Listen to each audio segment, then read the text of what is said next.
अस्सलामुअलैकुम friend, Khan point पे खुश आमदीद। दोस्तों, आज हमारे पास एक रिसीवर है रिपेयरिंग के लिए, जिसका मॉडल है GXSS1B। ये 3.0 पॉइंट में है दोस्तों। ये ओल्ड मॉडल है। तो इसमें क्या प्रॉब्लम है दोस्तों, सबसे पहले तो आपको कन्फर्म बता दूँ, इसमें 12 और 5 वाली पावर सप्लाई यूज़ की गई है, जो कि मैं ऑलरेडी इसकी पिक्चर भी आपको ऊपर शो करा दूं। ये देख लें, ये 12 और 5 वाली इसमें पावर सप्लाई है, लेकिन ये जो है अभी ऑन नहीं आपके सामने। ये बिल्कुल कोई डिस्प्ले वगैरह शो नहीं करा रहा, जबकि मैंने मेन पावर पे भी लगा के रखा हुआ है। तो सबसे पहले दोस्तों इसके वोल्टेज चेक करते हैं और उसके बाद चेक करते हैं कि इसमें क्या प्रॉब्लम है, ये किस वजह से जो है ऑन नहीं हो रहा। तो अभी दोस्तों ये मीटर मैं आपके सामने रखने लगा हूँ यहाँ पर, और इसके अलावा मैं थोड़ा सा इधर हटा देता हूँ ताकि आप दोस्तों को भी कन्फर्म मालूम हो जाए कि इसमें क्या प्रॉब्लम है। तो दोस्तों सबसे पहले मैं 1 मीटर की वायर जो है वो ग्राउंड में लगाने लगा हूँ, और उसके बाद ये रही इसकी पावर सप्लाई, जो कि मैं चेक करवा देता हूँ आपको।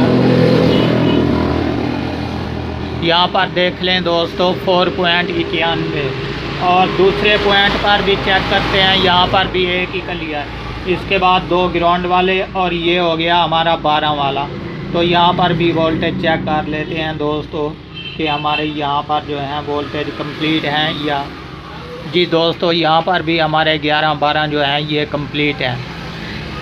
तो चलते हैं नेक्स्ट पॉइंट पर दोस्तों। यहाँ पर 2 ट्रांसिस्टर हैं 11-17 वाले, 3.3 और 1.7 वाला, और इसके बाद ये रेगुलेटर IC।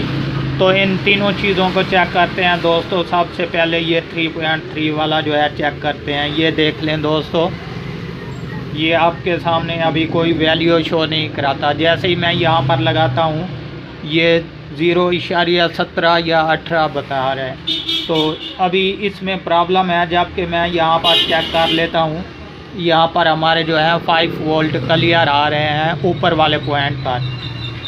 तो दोस्तों ये ऊपर पिक्चर पर भी देखते जाएं, मैं गौर से आपको बताता चलूँ। ये देख लें, ये रहा इसका 3.3 वाला ट्रांसिस्टर। यहाँ पर हमें जो है यहाँ पर 3.3 मिलते हैं, जहाँ पर 0.18, और ऊपर वाली तरफ जो है यहाँ पर हमें 5 वोल्ट इन मिलते हैं, जो कि कंप्लीट हैं। और नीचे वाला जो ये है पॉइंट, ये ग्राउंड का है।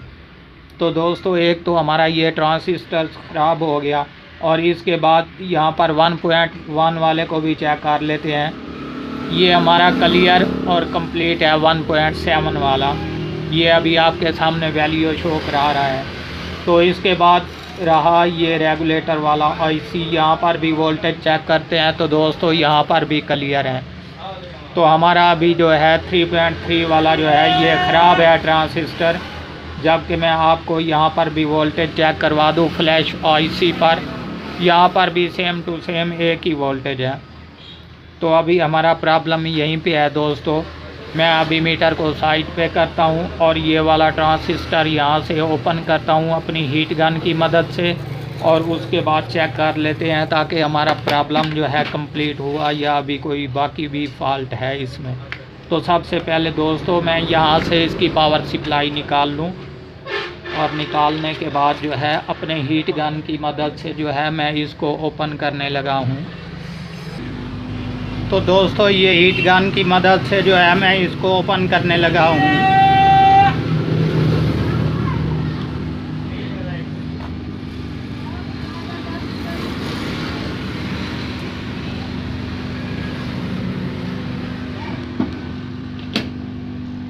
अभी देख लें दोस्तों, इसकी जगह पर जो है हम एक और ट्रांसिस्टर यहाँ पे लगाते हैं 3.3 वाला, और ये रहा इसका डेड। अभी मैं हीट गन की मदद से जो है इसको दोबारा ज्वाइन करता हूँ और आपको चेक भी करवा देता हूँ। तो दोस्तों अभी मैं अपने हीट गन की मदद से जो है इसको यहाँ पर लगाने लगा हूँ।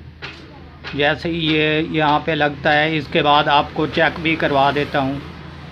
तो दोस्तों अभी ये देख लें, थोड़ा सा हल्का सा ठंडा हो जाए यहाँ पे, और इसके बाद जो है हम यहाँ से इसको छोड़ देते हैं। छोड़ने के बाद जो है ये वाला ट्रांसिस्टर डेड था जो हमने निकाल दिया पहले वाला, और इसके बाद अभी इंशाल्लाह इसको लगाते हैं ग्रिपें और इसको चेक करते हैं ताकि हमारा मसला जो है ये कंप्लीट हुआ या अभी इसमें कोई बाकी प्रॉब्लम है। तो दोस्तों अभी मैं इसको ये देख लें, जैसे इस टिप्पें लगाई ये ओके और क्लियर हो चुका है, ये आपके सामने रहा। तो इसमें बस वही प्रॉब्लम थी कि जो यानी कि इसका ट्रांसिस्टर जो था डेड हो चुका था 3.3 वाला, जो हमने चेंज कर दिया और अभी ये क्लियर और ओके हो चुका है। तो दोस्तों अगर ये वीडियो पसंद आए तो हमारे चैनल को ज़रूर सब्सक्राइब कीजिएगा और देखना ना भूलिएगा हमारा यूट्यूब चैनल खान पॉइंट।